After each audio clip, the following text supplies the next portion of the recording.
ओम श्रीं ह्रीं दुं दुर्गां देवीं शरणमहं प्रपद्ये. The person who is having the moon is in a north position and the moon dasha kala is persist has to chant this saptasloki 10 times on every Monday to beget all the good in their lifespan. Saptashloki Durga. Shiva उवाच देवि त्वं भक्तसुलभे सर्वकार्यविधायिनी कलौ हि कार्यसिद्ध्यर्थम् उपायं ब्रूहि यत्नतः.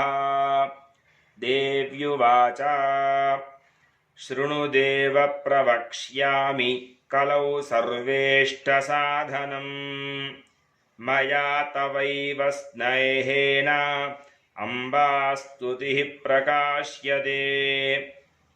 ॐ अस्य श्री सप्तश्लोकी स्तोत्रमन्त्रस्य नारायण ऋषिः अनुष्टुप् छन्दः श्रीमहाकाली महालक्ष्मी महासरस्वत्यो देवताः श्रीदुर्गा प्रीत्यर्थं सप्तश्लोकी दुर्गापाठे विनियोगः.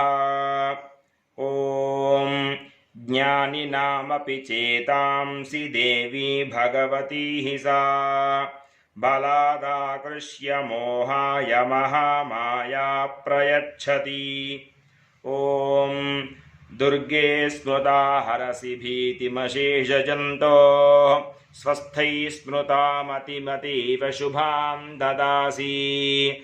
दारिद्र्यदुःखभयहारिणि का त्वदन्या सर्वोपकारकरणाय सदार्द्रचित्ता. ॐ सर्वमङ्गलमाङ्गल्ये शिवे सर्वार्थसाधके शरण्ये त्र्यम्बके देवि नारायणि नमोऽस्तुते. ॐ शरणागतदीनार्तपरित्राणपरायणे सर्वस्यार्तिहरे देवि नारायणि नमोऽस्तुते. ॐ सर्वस्वरूपे सर्वेशे सर्वशक्तिसमन्विते भयेभ्यस्त्राहि नो देवि दुर्गे देवि नमोऽस्तुते. ॐ रोगानशेषानपहंसि तुष्टारुष्टारुकामान् सकलानभीष्टान् त्वामाश्रितानां विपन्नराणां त्वामाश्रिता ह्याश्रयतां प्रयान्ति. ॐ सर्वबाधाप्रशमनं त्रैलोक्यस्याखिलेश्वरि एवमेव त्वया कार्यमस्मद्वैरिविनाशनम्.